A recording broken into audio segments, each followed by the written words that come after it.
My new camera's so shiny. Remember, the video's not over till the Nico Lolly says poggers.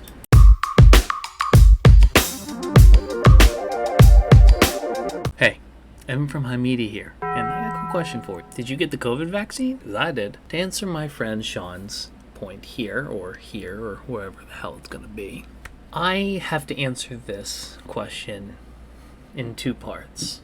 I feel like to answer this question, I've got to give it a little bit more time than I think I normally would give for answering these questions. The first part is, for me, it's obviously PC. Lasting the longest amount of time, most upfront cost, lasts the longest amount of time, best graphics and quality.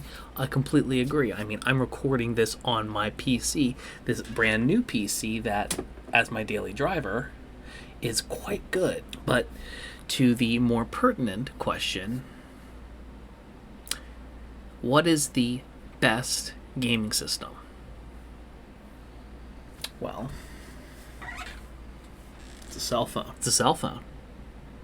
You don't believe me? Look up the statistics on the most active player base on a system. It's cell phones. Now, we all agree that the vast majority of cell phone apps are crap. But, even the small minority that are good is still in abundance because of how many apps there are out there. And if you actually pay a couple dollars for a game on a smartphone, it's actually a really, really good experience. Think about Minecraft, Terraria, Stardew Valley, and I also want to add that both Apple and Android have $5 a month subscription services where you get fantastic games that you normally would have to pay money for free, and you can play them. And I will say, I actually enjoy the Terraria experience on mobile more than I enjoy it on the PC. Sacrilege, some of my PC contemporaries might even say. Now, people might say, Evan, that's ridiculous. That phones are not a real gaming thing. Well, think about it. What does most people have day to day? A cell phone. There's even programs by the government to get people smartphones. Smartphones are considered essential. If you don't have one, it's almost impossible to, do a lot of things in life. So everybody has a cell phone. Because a cell phone is considered useful in our society. It's considered less useful? A PlayStation, a Nintendo Switch, an Xbox. They might be considered useful by parents to shut up their kids for an afternoon, but they're not ubiquitous. Cell phones are. If you have a phone running iOS or Android, you can be a gamer, and you can play fantastic games, that aren't even part of the freemium model. And even some freemium games are quite enjoyable. I stream Duel Links. After I finish recording this video, I'm probably going to stream Duel Links. Pokemon Go is another one that comes to mind. Ingress, it's at the end of the day, there are some games that, yes, you have to pay a little bit of money for, but they are still enjoyable, and there's a plethora that you don't have to pay any more past that initial investment. And there are, quite frankly, a handful of free games that are complete experiences without having to pay another cent. At the end of the day, the amount of people who have video games installed on their smartphones compared to something like their Xbox, compared to Xbox and PlayStations combined, the amount of people who have games on their phones is significantly larger than anything else. Hey, Evan from Hamidi here. We got a brand new cooking show that's coming out tomorrow just after this quick question. Just want to share that with you. It's called Cooking by Approximation, and it is exactly what it says on the tin. On to part 2, and thank you guys for watching this brief little advert. Now on to my question proper. I got the COVID vaccine, my first shot, about 4 weeks ago. I got my other on Monday at around 4 p.m. at the Walgreens near where I live.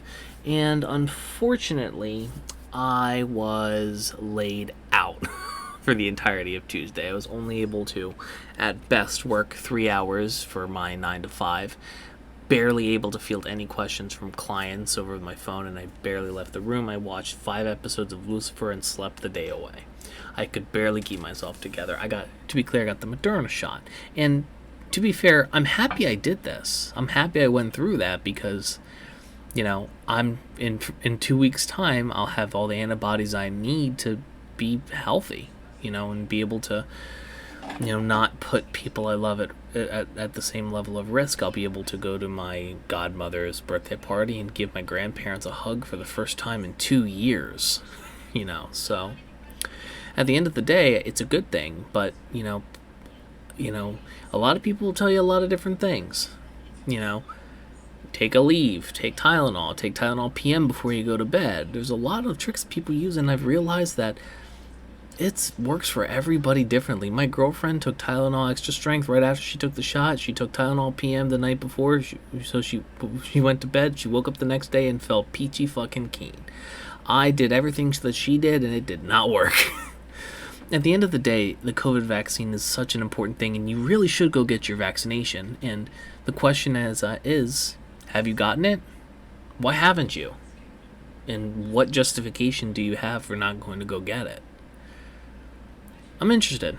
Let me know down in the comments. I'd appreciate knowing and expand my views a little bit. Ladies and gentlemen, I appreciate you guys, and I'll see you, Sean, on Sunday.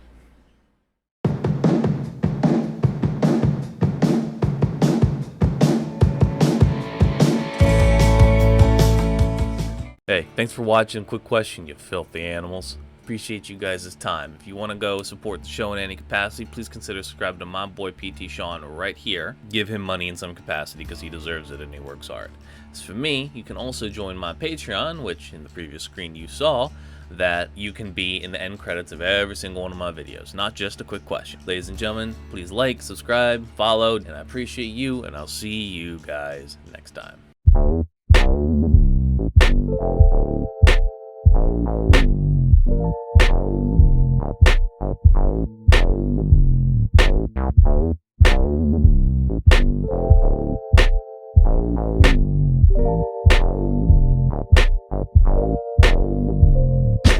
Poggers.